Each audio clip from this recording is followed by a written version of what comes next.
Hi, my name is Dr. Rebecca Schaefer, and I'm a clinical psychologist at Cincinnati Children's Hospital. Today, I'm going to talk to you about social distancing tips for caregivers. So, I'm sure you've heard the term social distancing, and just as a reminder, it means staying home unless there's a reason to leave.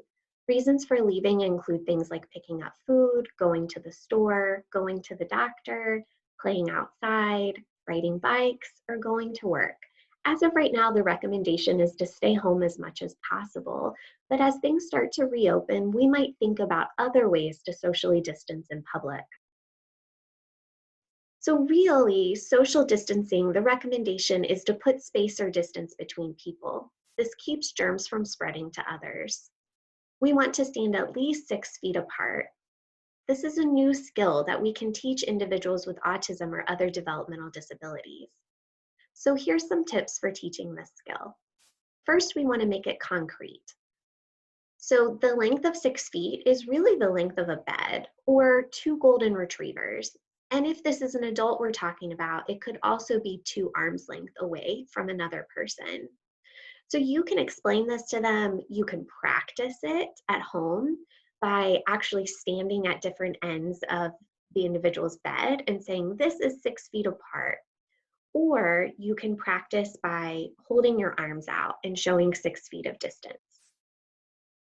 So we want to practice this frequently at home before doing it out in public so that the individual understands the skill and is able to do it consistently.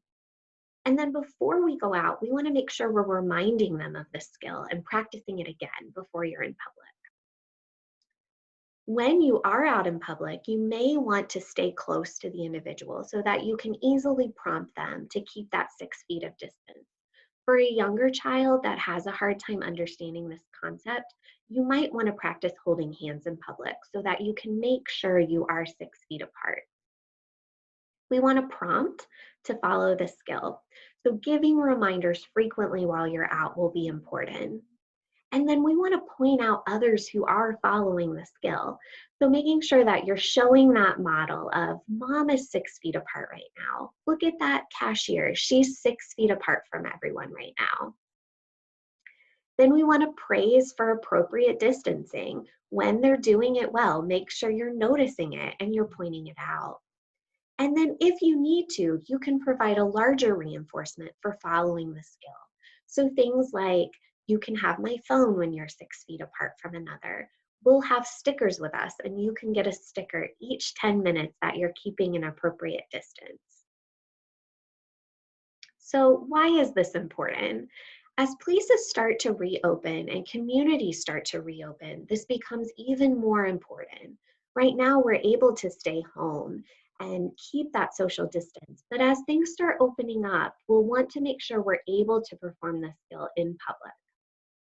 We also want to make sure that our individuals with developmental disabilities have opportunities to go places as that becomes an option again.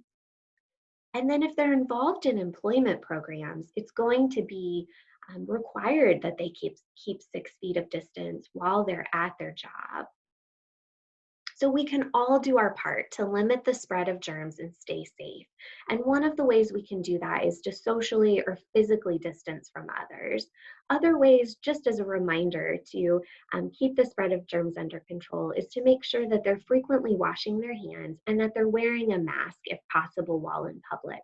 And if you need help learning how to wear a mask, we have a video for that too, so please check it out. Again, social distancing is very important. We can all do our part and stay safe as you're starting to socially distance in public. Thank you so much for your time.